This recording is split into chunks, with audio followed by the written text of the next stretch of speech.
আমি তো সবসময় নিজের ভাষার জন্যই কাজ করি এবং এই ভাষাতে কাজ করব বলেই আমার মুম্বাইয়ে কাজ করবার যে সুযোগ এসেছিল। আমাকে বলা হয়েছিল যে ওখানে গিয়েই থাকতে হবে, কিন্তু আমার প্রধান অবলম্বন আমার ভাষা ছেড়ে চলে যাওয়া, আমার তৈরি করা গান ছেড়ে চলে যাওয়া, সেটা আমি কখনোই চাইনি। এই নিজের ভাষাকে এক নম্বরে রাখা এই প্রবণতা যদি আমাদের সংস্কৃতি মহলে এইভাবে ঢুকে পড়ে, তাহলে সেটা আমাদের ভাষাকে এবং আমাদের সংস্কৃতিকেই আরো এগিয়ে নিয়ে যায়। আরো অন্যান্য মানুষ যখন শহরে এসে থাকে, সে ভাষার উপর একটা চাপ পড়ে। সেই জন্য সে বাঙালি যদি বলে যে seat was very small, then I had to sit হাঁটু মুড়ে, হ্যাঁ, সেটা শুনতেও মজা লাগে, অদ্ভুত লাগে। কেন, কি, কে, কা, যে কোনো জায়গায় বলা হয়। আমার মনে হয় মাতৃভাষা, যাদের মাতৃভাষা তারা একটু যত্নে সংরক্ষণ করুন। অন্য দু চারটে শব্দ ঢুকে গেলে কোনো মহাভারত অশুদ্ধ হবে না, যতক্ষণ আপনি ভাষার প্রতি শ্রদ্ধাশীল। অবাঙালি যারা প্রযোজক এখানে রয়েছেন, তারা মনে প্রাণে বাঙালি, হ্যাঁ, এবং সেটা ভাবতেই হবে সেই জিনিসটা। অবাঙালি বলে আমাদের সেই কোনো অসুবিধা হয় না কমিউনিকেশনে। একটা কসমোপলিটন সিটি হয়ে যাওয়ার কারণে আমরা সেটার একটা এমন দিক অ্যাভেল করতে গিয়ে ফাইনালি কিন্তু আমাদের নিজেদের বাঙালিয়ানাটাকে হারিয়ে ফেলছি। এটা ভীষণ সত্যি কথা, এবং এটা ডিউ টু ইনসিকিউরিটি। কোথাও একটা মনে হচ্ছে আমি লম্বা দৌড়ে থাকতে পারবো তো, আমি এই রেসটার মধ্যে টিকে থাকবো তো, এইটা একটা চরম ইনসিকিউরিটি। হয়তো এই প্রচেষ্টাটায় কোনো ভুল নেই, কিন্তু তাতে কোথাও একটা বাংলা ভাষাকে এবং বাঙালিয়ানাকে খাটো করার প্রচেষ্টাও চলছে। কিন্তু এই অন্যরকম ভাবনাটা যে আমার ভাষার মধ্যে থেকেই ভাবা যায়, এই রাস্তাটা আমরা আর দেখতে চাইছি। আমার যেটা বক্তব্য বিষয় সেটা হচ্ছে যে নতুনের সঙ্গে মানিয়ে নেওয়া একটা খুব গুরুত্বপূর্ণ বিষয়। এক, দুই হচ্ছে ভাষা সবসময় অর্থনীতি নির্ভর, অর্থাৎ যে ভাষা যে জাতির, সেই জাতির অর্থনৈতিক যে কাঠামো, সেই কাঠামো যত বেশি উন্নত হবে সেই ভাষা তত ছড়িয়ে পড়বে। আমার মনে হয় না বাংলা ভাষা ঐতিহ্য হারাচ্ছে। আমার মনে হয় ভাষা যে পরিবর্তিত হতে থাকে, রবীন্দ্রনাথের ভাষা, জীবনানন্দর ভাষা আর পরবর্তীকালে হাংরি জেনারেশনের কবিদের ভাষা যে আলাদা হবে, এটা স্বাভাবিক। সেই বিবর্তন হিসেবে চলছে। খুবই প্রয়োজনীয় কথাবার্তা ওরা বলেছেন, যারা বললেন, এখন মতামত দিলেন। কথা হচ্ছে যে এই যে উনি আমায় যেটা বললেন যে সংখ্যালঘু মন্ত্রী ইত্যাদি, এখন আওয়ামী লীগের আমি মন্ত্রী হতাম কি হতাম না, খুব খুশি হয়ে শ্যামাপ্রসাদ ফজলুল হকের মুখ্যমন্ত্রীর থেকে অর্থমন্ত্রী নিয়েছিলেন। তো প্রথম জীবনে মন্ত্রী হন যখন শ্যামাপ্রসাদ, তার মন্ত্রী তো নেহেরু নন, তার বস তো ফজলুল হক। তাহলে মন্ত্রী হওয়ার জন্যে ফজলুল হকের সঙ্গে গিয়ে মন্ত্রী হতে উনি রাজি আছেন, বিখ্যাত শ্যামা হক মন্ত্রী। এবং ফজলুল হক তার আগে পাকিস্তান প্রস্তাব নিজে পেশ করেছেন 40 সালে, আর শ্যামাপ্রসাদ ঢুকছেন 43 সালে। কি টাইপের ধান্দাবাজ, জালি অপরচুনিস্ট।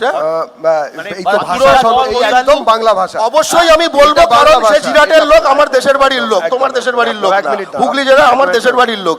ঠিক আছে, আমার কথা হচ্ছে যে এই অবস্থা থেকে বেরোনোর জন্যই তো এটা হয়েছিল। আমি আবার প্রশ্ন করছি এই সবার কাছে, আমি সব থেকে বোধহয় কম শিক্ষিত, আমি সবাই এখানে আছেন, অধ্যাপক আছেন, আরো অনেকে আছেন, বর্ষিয়ান রাজনীতিকরা রয়েছেন, শুধু বলুন না বাঙালি কে, আপনার মতে কে বাঙালি, এটাই বলুন না। আপনার মতে কে হিন্দু বাঙালি? বাঙালি শিখতে চাইছি। আপনার মতে হিন্দু বাঙালি, বাকিরা বাঙালি নয়।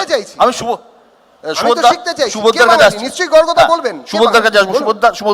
একটা প্রশ্ন করি, যার মাতৃভাষা বাংলা, সে ভূমিপুত্রদের জন্য সংরক্ষণ না মেধার বিকাশ, কোনটায় বেশি জোর দেওয়া উচিত বলে?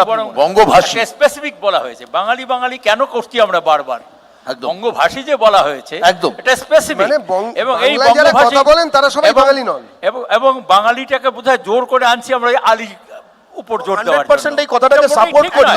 তার কারণটা হচ্ছে বঙ্গভাষী, অবশ্যই, কারণ বাংলার ভূমিপুত্র বলছি আমি, বাংলার ভূমিপুত্রদের বঙ্গভাষী যেখানে যে গত বছর দাপট দেখাচ্ছে, এখন আমরা যার দাপটটা কমেছে সেটা হচ্ছে কলকাতার বঙ্গভাষী, অর্থাৎ উচ্চ মধ্যবিত্তের দাপট।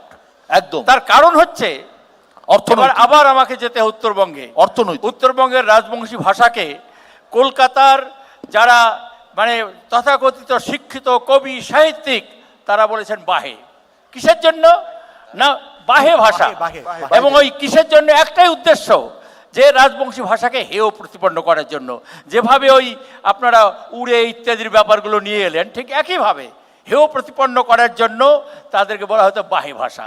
এবং এই যে দাপট যারা দেখাতেন, সেই দাপটটা আস্তে আস্তে কমছে। কারণ মানে কলকাতা শহরের দাপট কমছে। রিয়াকশন আসছে, সুবোধদা যে রিয়াকশন আসছে, তো রিয়াকশনের ফলে এটা হতেই হবে, দাপট কমবেই। এটা সারা পৃথিবীর সংকট, এটা শুধুমাত্র পশ্চিমবঙ্গের কোনো সংকট নয়, বা এটা অনেকটাই মাইন্ডসেট।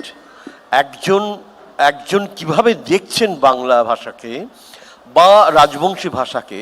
বাংলা ভাষাকেও তো এখন শুনলেন যে অনেকে খাটো করতে চায়, ঠিক বাঙালিরা আবার অন্যান্য ভাষাকেও খাটো করতে চায়। এটা তো সারা পৃথিবীতে একই ঘটনা। ফরাসিরা সারা জীবন বলেছে ইংরেজরা কোনো সভ্য জাতি নয়। যদি কখনো কোনো ইংরেজ মহোদয় এসে ফরাসি মহিলা এসে তার সঙ্গে আলাপ হয়, বলে আপনি অক্সফোর্ড থেকে পড়ে এসেছেন, কী নিয়ে পড়েছেন আপনি? অক্সফোর্ডে ব্যাডমিন্টন নিয়ে পড়েছেন, এইসব বলতো। আপনাদের কালচারটা, এই যে কালচার আর ওই যে কালচার, এই ওরা আর আমরা, কালচার ভার্সেস সাব কালচার, এবং এটা এক মিনিট, আপনি যখন বলেছেন এই যে একটা এখন যুগ হচ্ছে সম্পূর্ণ, যেটা ভূমিপুত্রের কথা বলা হলো, আমি মনে করি প্রত্যেকটি মানুষই হচ্ছে আদিবাসী, ভাষার দিক থেকে এবং সংস্কৃতির দিক থেকে। কখনো আমি দাবি করতে পারি না আমি কলকাতার একটা উঁচু বাড়িতে থাকি বলে আমি আদিবাসী নই। প্রত্যেকটা মানুষই আসলে প্রত্যেকের শরীরে আদিবাসীর রক্ত রয়ে গেছে। আদিবাসী বলে আলাদা কিছু হয় না, সেটা হচ্ছে এই শিডিউল ঠিক করবে কারা আদিবাসীকে কারা আদিবাসী নয়। কিন্তু আমি একজন লেখক হিসেবে মনে করি আমরা প্রত্যেকেই ভট্টাচার্য, এতক্ষণ শুনে আমার কানে ব্যথা করছে, বন্দ্যোপাধ্যায় মুখোপাধ্যায় ভট্টাচার্য যেটা শুনে, আর আলী শুনে আমার কান ব্যথা করছে। আমাকে না রাখলেই পারতেন, আমি এগুলো নিতে পারি না। তো আমার সেটা মনে হয় যে সবচেয়ে সুবিধা হয় ভট্টাচার্য, আমিও বলছি আপনাদেরই মতো, ভট্টাচার্য বন্দ্যোপাধ্যায় এরাও আসলে আদিবাসী। এরা কোনোভাবে এই টাইটেলটা পেয়েছে বলে আমার মনে হয়, আসলে আদিবাসী, আসলে ভূমিপুত্র। সুতরাং আজ থেকে 50 বছর আগে যখন রমাকান্ত যেমন যাদের, এক সেকেন্ড সুবোধদা, যাদের আলী বলা হচ্ছে তাদের বেশিরভাগই আসলে আদতে বৌদ্ধ।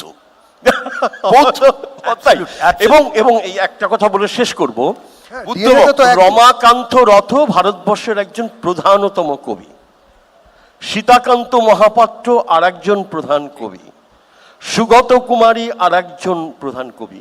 এরা 50 বছর আগে আমাকে ব্যক্তিগতভাবে বলেছেন, এবং সারা উড়িষ্যায় গিয়ে আমি দেখে এসেছি কি প্রবল পরিমাণে তাদের প্রত্যেকের বাড়িতে ঘরে ঘরে বাংলা বই।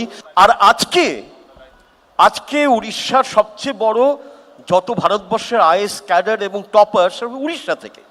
আমরা কবে কে কি বলেছি, কি ঠাট্টা করে কি মালি কি এসব, এগুলো কোনো ধোপে টিকবে না। যেভাবে রবীন্দ্রনাথের অমিত রায়ে হয়েছিলেন, সেভাবে বাঙালি কখনো বাঙালি হবে না। একদম, এটাই আজকে সবার সিদ্ধান্ত।